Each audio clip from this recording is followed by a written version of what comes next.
안 좋다라는 그런 설교로 제목으로 설교를 다 끝마치니까 제목이 이렇게 되더라고요. 이 제목으로 시작한 게 아니라 다 끝마치니까 이 제목이 딱 맞는 것 같아요. 먼저 간단한 성경 공부를 좀 하겠습니다. 구약에 이걸 안 하면은 좀 혼돈이 될 것 같아요. 이스라엘 12지파에 대해 알아야 될 점이 있는데, 여러분이 다 아시다시피 모든 것은 이제 아브라함과 이삭 그리고 야곱으로 시작됩니다. 나중에 하나님께서 야곱의 이름을 바꿔갖고 이제 이스라엘이 되죠. 그 후 야곱의 12아들은 이스라엘 12지파의 이제 선구자, 이제 조상이 됩니다.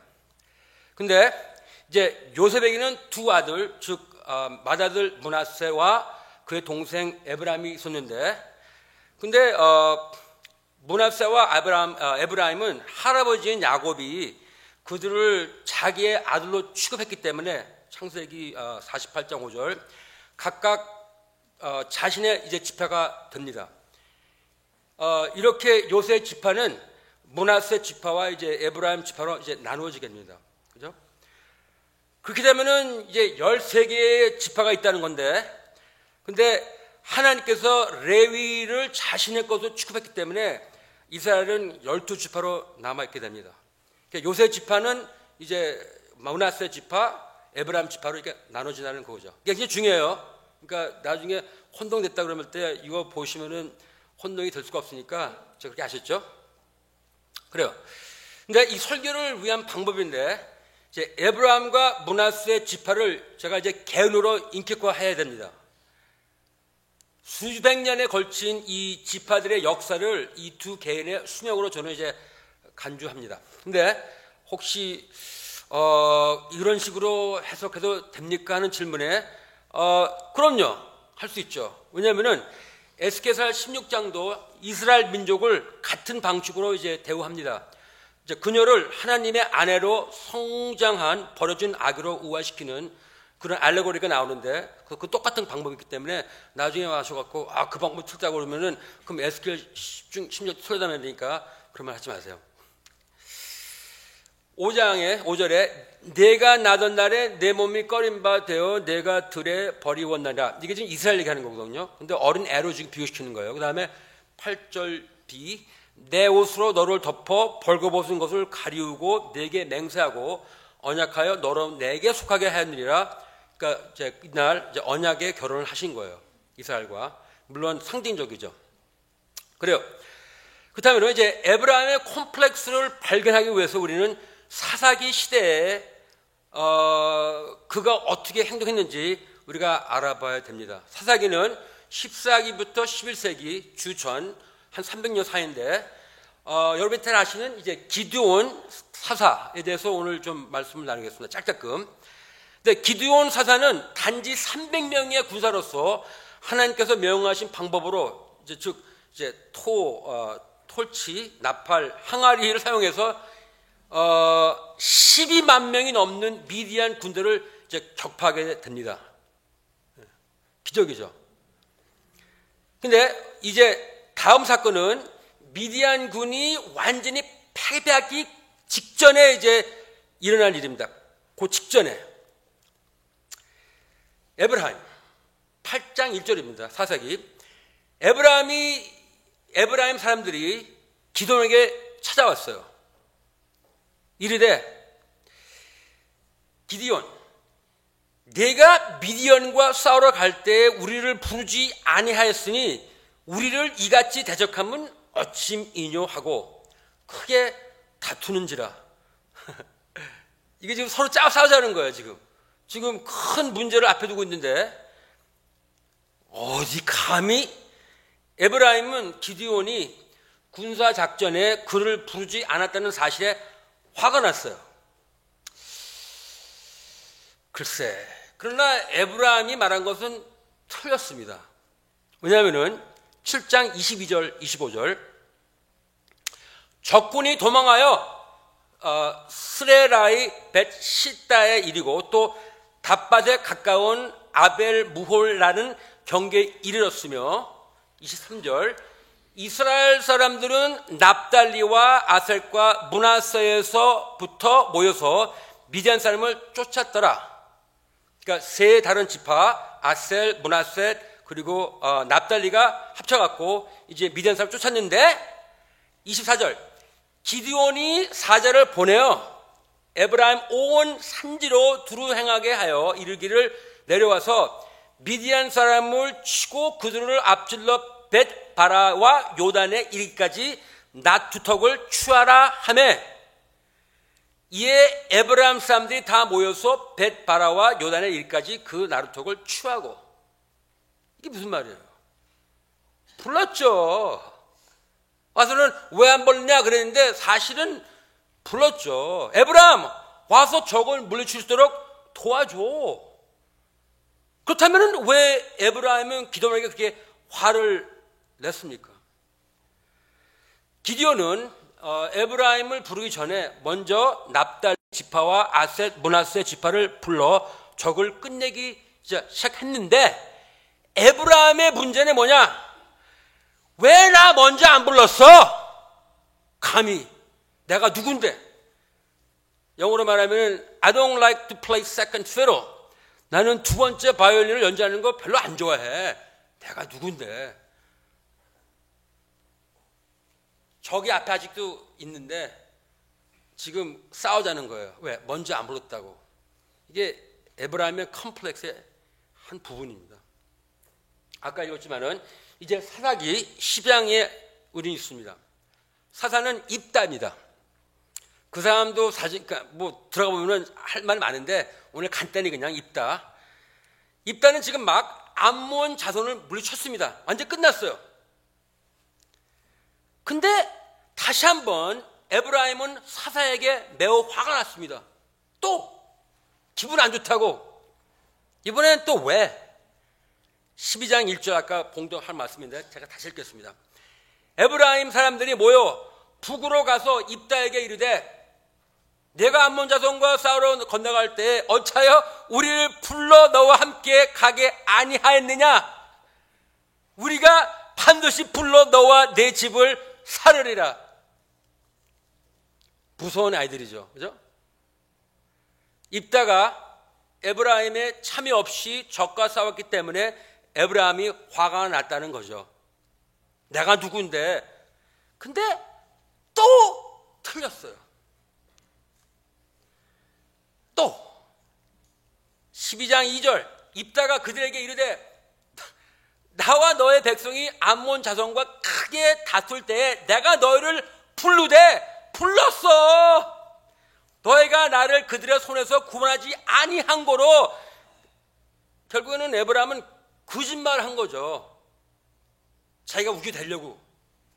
입다는 그를 불렀습니다. 내가 너희의 구원치 아니하는 것을 보고 안 왔지? 내 생명을 보호하지 아니하고 건너가서 암몬 자손을 쳤더니 여호와께서 그들을 내 손에 붙이셨거늘 너희가 어찌하여 오늘날 내게 올라와서 나로 더불어 싸우고자 하느냐? 에브라임은 왜 또 화를 냅니까? 같은 이유죠 뭐. 나는 두 번째 바이올린 연주하는 거 난 안 좋아해. 요번엔 안 가. 요번에 정말 안 갔어요.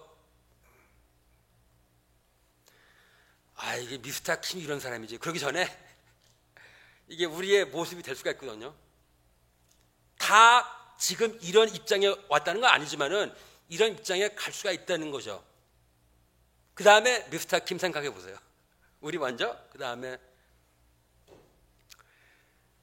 기분이 상한 에브라임은 입다를 위협합니다. 그는 입다에게 이렇게 말합니다. 우리가 반드시 불러 너와 내 집을 사르리라. 죽인다는 거예요. 아니 뭘 어떻게 했다고? 첫 번째로 안 불렀다고. 그럼 입다는 어떻게 이것에 반응했습니까? 기드온은요, 입다하고 좀 달라요.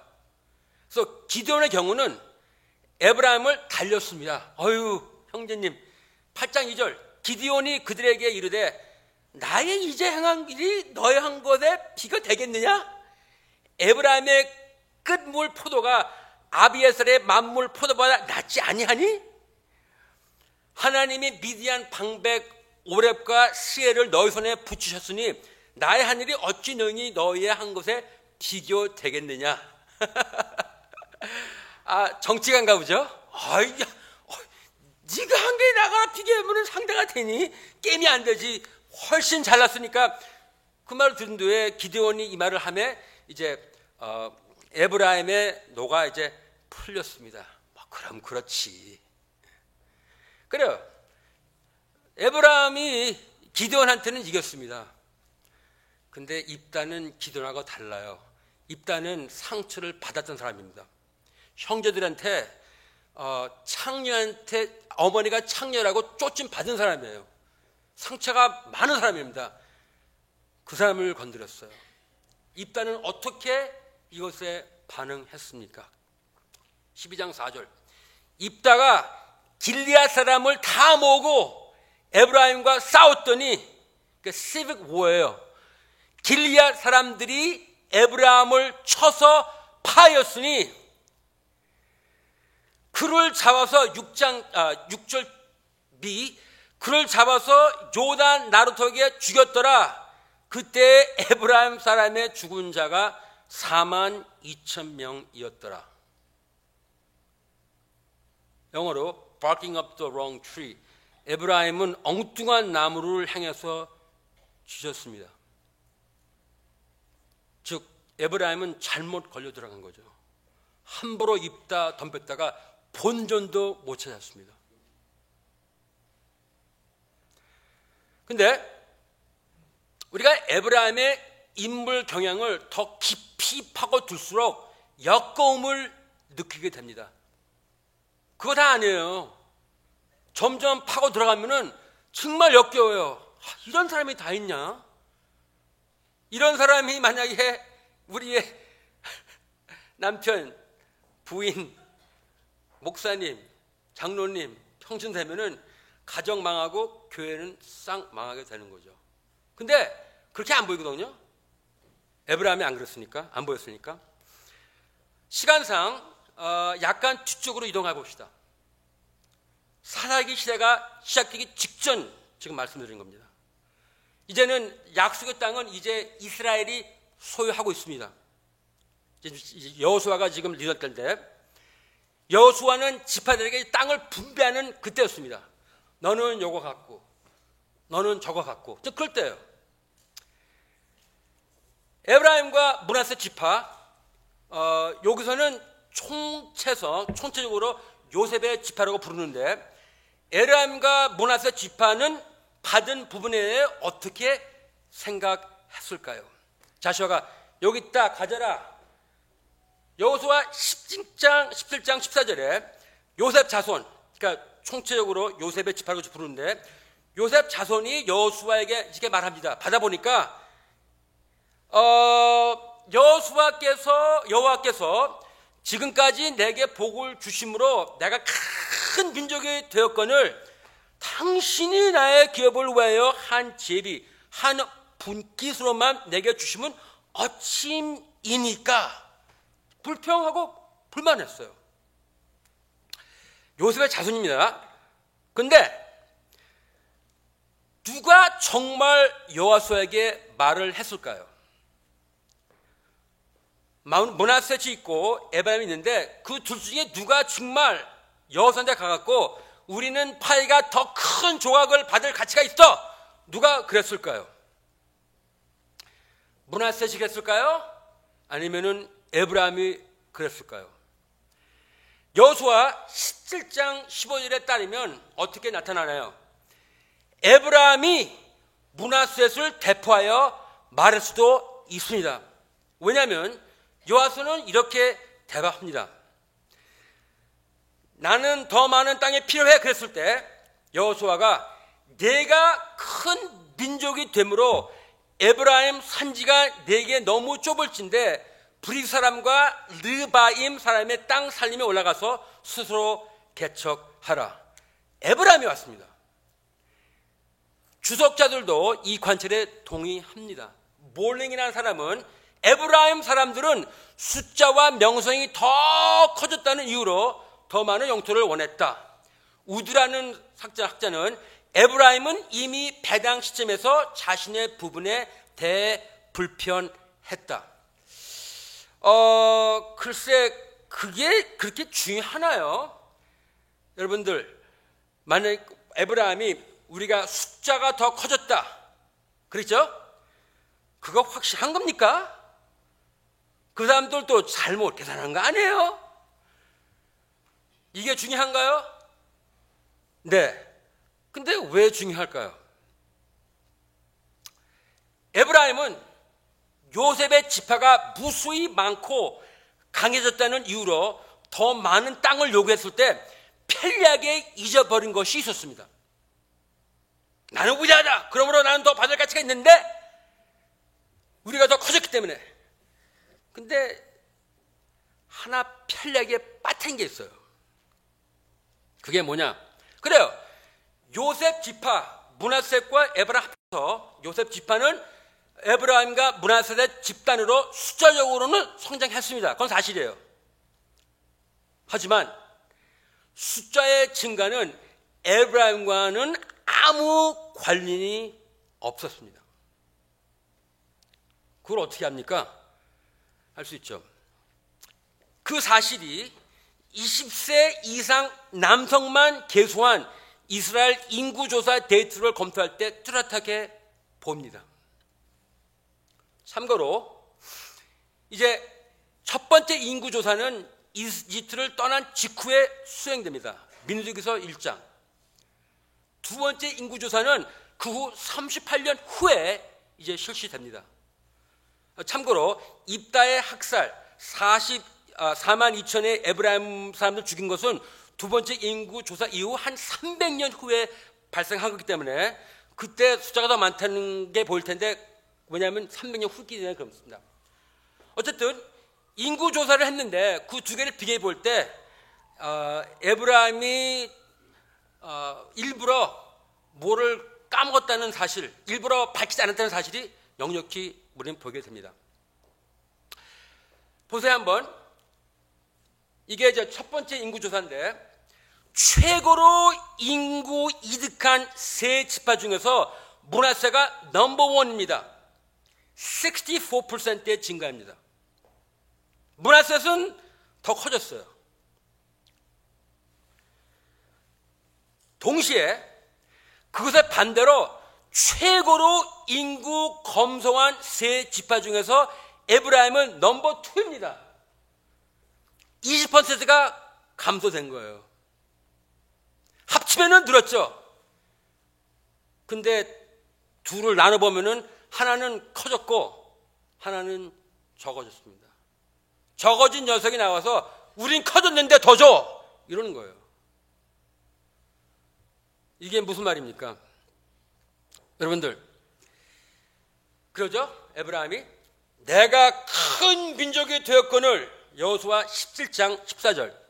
에브라임은 어떻게 이러한 잘못된 결론을 내렸습니까? 간단하죠. 그는 편리하게 므낫세의 인구 증가를 그에게 합하여 결과는 85,200명이 됩니다. 그래서 가장 큰 지파 유다보다 더 크게 보이게 했습니다. 그럼 잘 모르면 정말 그렇구나. 영어로 보면은 자슈아가 if 그랬습니다. if 네 말지만 그렇다면은 네가 가서 해. 그 다음에 여호와께서 지금까지 내게 복을 주심으로 에브라임은 왜 이런 결론을 내렸나요? 에브라임은 자신의 감소를 완전히 무시하고 동시에 므낫셋의 64%의 증가를 자신의 것으로 주장했기 때문에 하나님께서 축복 내리셨는데 이렇게 나오는 거예요. 복잡해요? 다 이해하시죠? 이게 중요합니다. 그러면은 여러분들이 이렇게 질문할 수 있죠. 에브라임이 므낫셋을 너무 좋아해 자신의 형제와 연합되어 있다는 것을 의미하지는 않습니까? 그 괜히 뭐 서로가 친해서 그런 건데 그거 시비 거는 거 아니에요? 우리는 하나 더, 우리는 하나다, 그거 아닙니까? 절대 그러지 않습니다. 천만의 말씀. 왜 그런지 아세요? 기디언 그리고 므낫셋, 기디언하고 입다 둘 다 므낫셋 지파 사람들입니다. 제가 가서 보세요. 사사기 6장 15절. 그리고 길리앗에 므낫셋에 있었습니다. 므낫셋 좋을 때는 므낫셋, 안 좋을 때는 이 자식이. 이런 사람 아세요? 혹시 저희들이 그런 사람이 아닐까요? 그런 삶이죠. 누구를 필요할 때는 그를 가장 친한 친구처럼 대하죠. 그러나 그를 필요하실 때는 에브라임은 그가 아무것도 아닌 것처럼 그를 대합니다. 이거예요. 필요하면은 내 친구, 필요하지 않으면은 저리 가, 죽어.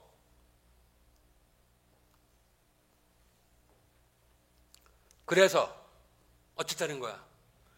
우리가 반드시 불로 너와 내 집을 살리리라. 근데 아까는 나랑 친하다며? 그거는 그때고 지금은 아니야. 그럼 에브라임 씨의 초상 한번 그려봅시다. 어떤 사람입니까? 그는 자기 흡수된 이기주의자. 그래서 나는 항상 주목의 중심이 되어야 된다. 이런 사람입니다. I love me, myself, and I. Me first. 그게 어떻게 나타나냐? 우리 사회에. 여러분들이 이거 하시는 거고 저도 한 거예요. 저를 보십시오. 나의 돈, 나의 몸, 나의 학벌, 나의 가족, 나의 집, 나의 자동차, 나의 사업, 나의 성공 아이들 좀 보세요. 안 봐? 왜 안 봐? 좀 봐. 이거 갖고 더 안 돼? 그럼 더 하지 뭐. 빚을 져서라도 더 큰 집, 더 좋은 거. 애들 교회 안 보내도 SAT 학원 보내갖고 IB 보내야지. 그래서 나 좀 봐. 안 보면은 그다음부터 이제는 이것들이 뭘 이걸 알아주는 교회 가야지. 이게 우리의 모습입니다. 그는 자기 흡수된 self-absorbed 이기주의자. 나는 항상 주목의 중심이 되어야지. 두 번째, 자신의 가치를 과장하기 위해 사실을 왜곡하는 교활적인 이기주의입니다. 사실 내 마음대로 고쳐버리지 뭐. 1 더하기 2는 3이야. 아니에요. 우게 되는 거죠 뭐. 내가 누군지 알아? 내가 박사야, 내가 목사야, 내가 장로야, 내가 돈 많은 사람이야. 내가 1 플러스 1 그러면은 3. 알았지? 우게 되는 거죠 뭐. 그래서 우리는 이런 모습을 보게 되죠. 그래요. 과장하는 거는 다 하죠. 백인도 그렇게 하고 주님이 있는데도 불구하고 당신은 그 대학을 좀 다녔지만 졸업은 안 했잖아. 당신이 은행에 그렇게 많은 돈이 없잖아. 목사님 교회는 그렇게 크지 않잖아요. 물론 그 디그리는 다르겠지만은 방향은 마찬가지죠. 좀 더 붙여갖고 과장해서 왜? 그래서 내가 얼마나 대단한 사람인 걸 좀 인정해달라는 거죠. 예수님을 믿는데도 불구하고 이제 그러다 이제 사고 나는 거죠. 내가 내 자신을 너무나 사랑하고 내가 내 자신을 너무나 중요하게 생각하니까 사소한 일 때문에 우린 쉽게 불쾌하는 지나치게 민감한 이기주의가 되는 것입니다. 자주 화내죠. 신경 걸리죠. 왜? 내가 이렇게 대단한 사람인데. 인터넷에서 저는 다음과 같은 격언을 발견했습니다. 크리스천이 아닌데 Humble people don't get offended easily. 겸손한 사람들은 쉽게 기분 나빠하지 않는다. 그럼 그의 반대는 뭐냐? 교만한 사람들은 쉽게 불쾌한다. 이렇게 나오는 겁니다. 하나같이 다 걸려요. 야, 기디언, 왜 나 안 불렀어, 먼저? 형님, 죄송합니다. 형님이 최고죠, 뭐. 그래, 그럼 그렇지. 야, 잡다, 너 왜 안 불렀어? 불렀다, 네가 안 왔지? 그래, 나 죽일래. 그래? 한번 쏴볼까? 본전도 못 찾았죠. 이 말을 하는 게 우리가 뭐 불쾌했다가 없다는 건 아니죠. 사람들이 예수님 공격하고 교회를 비난할 때 우리는 불쾌해야 되죠. 주님 안에서. 그럴 때가 있죠. 근데 이거는 사소한 일 때문에 내가 어떤 사람인데. 네 번째로 에브라임의 초상, 탐욕스러운 이기주의자죠. 자신이 원하는 것을 어떻게 해서라도 또는 그 과정에서 누군가 상처를 입든지 상관 안 하려고 얻으려는 거죠. 나는 사식을 조작하더라도 더 많은 땅이 필요하고 얻을 것이다. 그게 내가 원하는 것이니까 난 사실을 조작하더라도 나는 그걸 얻을 것이다. 나를 가장 중요한 사람으로 여겨. 그러지만 나는 너를 불을 태울 것이다. 내 말도 안 들어? 그럼 너 하는 거 못하게 할 거야. 너 내 말 안 들어? 그럼 네가 이때까지 하는 거 못하게 할 거야. 맘대로죠.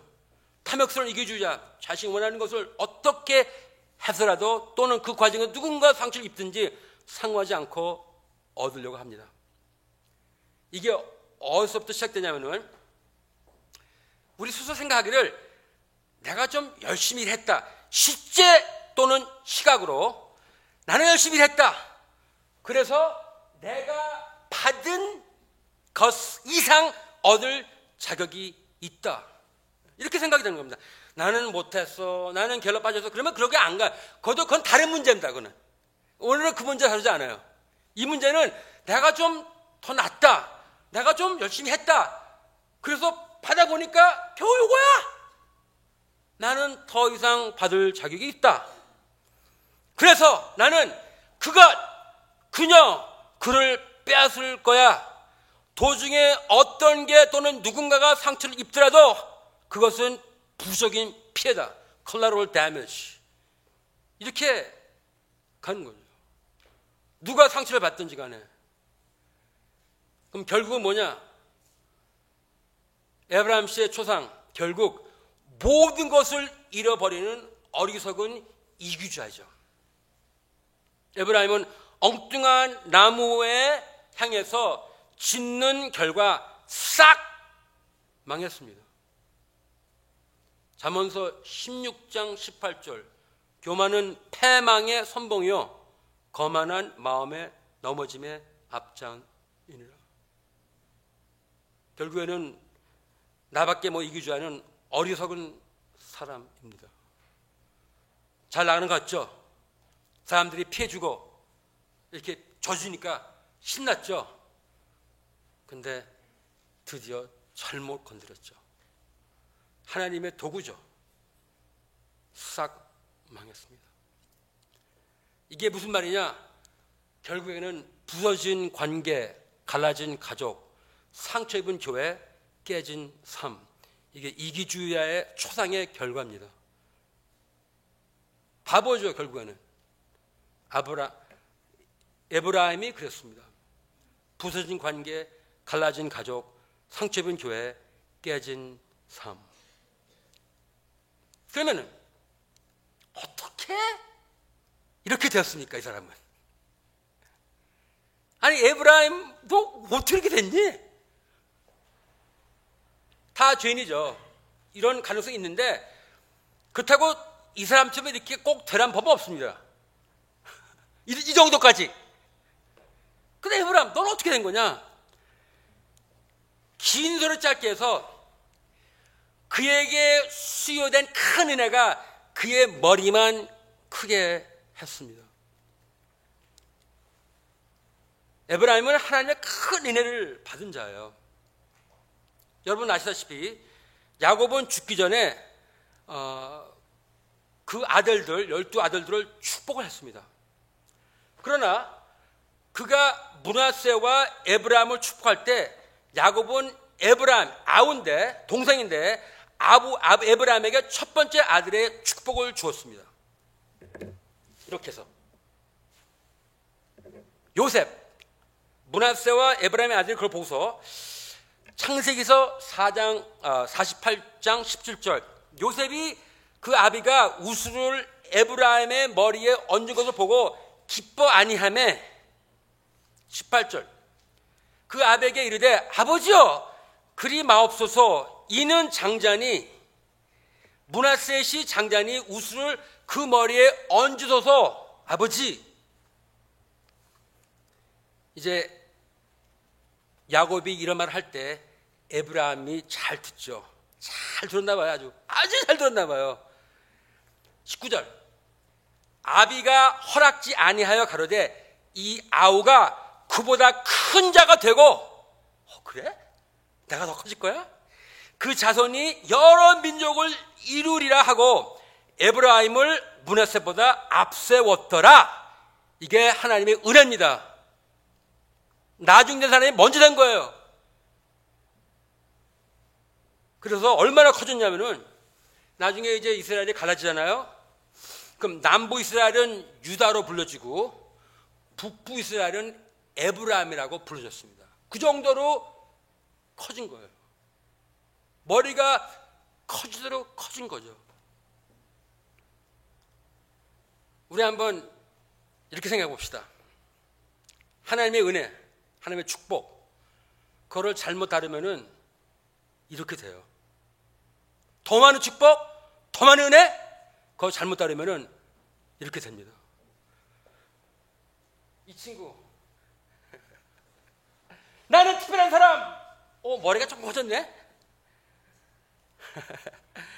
나는 아주 중요한 사람, 이거를 정말 다 믿어보니까 머리가 더 커졌네? 그 다음에, 그래서 나는 자격이 풍부한 아멘 타일을, 그러니까 머리가 너무나 커졌습니다. 나는 자격이 있다. 난 더 많은 거를 받을 권한이 있다. 왜? 나 좀 봐! 여러분들, 결국은 이것입니다. 하나님이 나를 선호하시거나 나를 선택한다는 감각 플러스 하나님의 실제 또는 인식된 축복, 잠재적으로 매우 유속하고 유용합니다. 하나님이 우리한테 축복 줄 때 상당한 리스크를 택하는 거예요. 우리는 좋다고 그러죠? 우리는 조심해야 됩니다. 에브라임 조심 안 했어요. 여러분 솔직히 에브라임이 얼마나 잘났던지 간에 할부를 나오고 돈을 많이 벌어도 이 친구가 여러분의 딸과 결혼한다면 이걸 알고서 여러분 보내시겠어요? 정말 보낸다면 그건 여러분의 문제입니다. 그래도 할부를 나왔는데 이걸 알고서 그래요. 그럼 적용. 오늘 설교가 좀 짧습니다. 그래서 이제 프레스도 나오시면 되겠습니다. 이걸로 이제 반대합니까? 적용.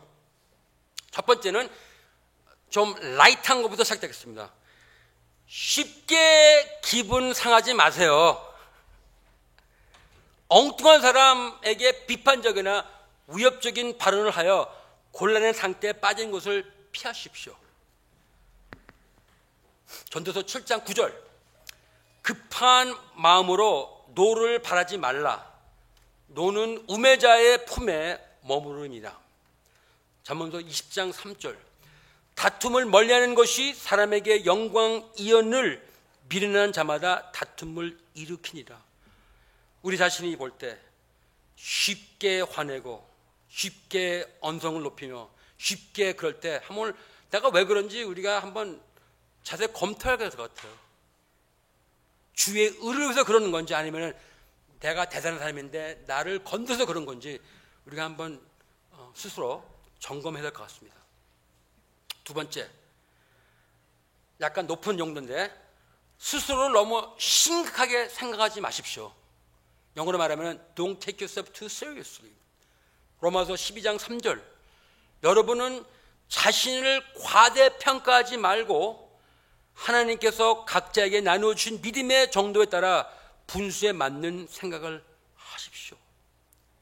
그렇다면 여러분들 자신을 향해서 웃으세요. 자기 비하하세요. 취약의 마음으로 약점을 공유하세요. 자신을 위해서 웃으라.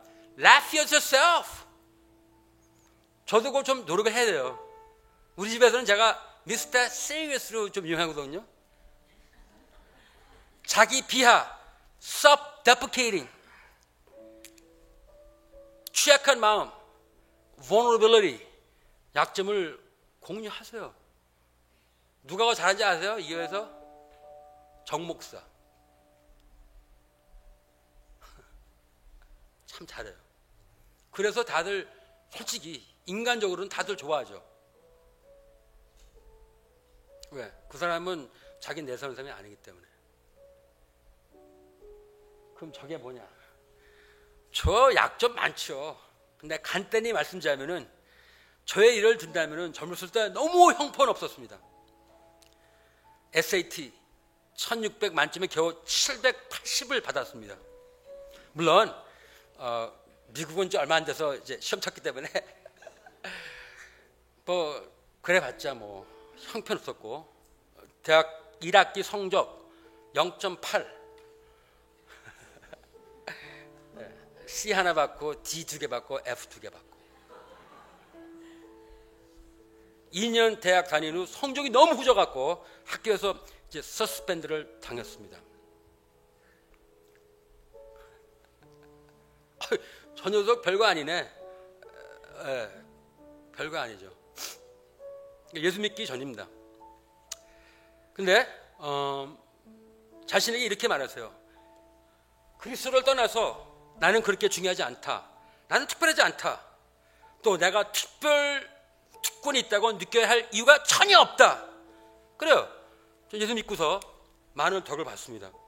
물론 eternal life, 영생, 그다음에 풍성한 삶, abundant life. 그래서 예수님 덕분에 머리는 뭐 그냥 중간쯤인데 노력해갖고 공부 열심히 해갖고 받을 거 다 받았습니다. 근데 이렇게 생각해 보세요.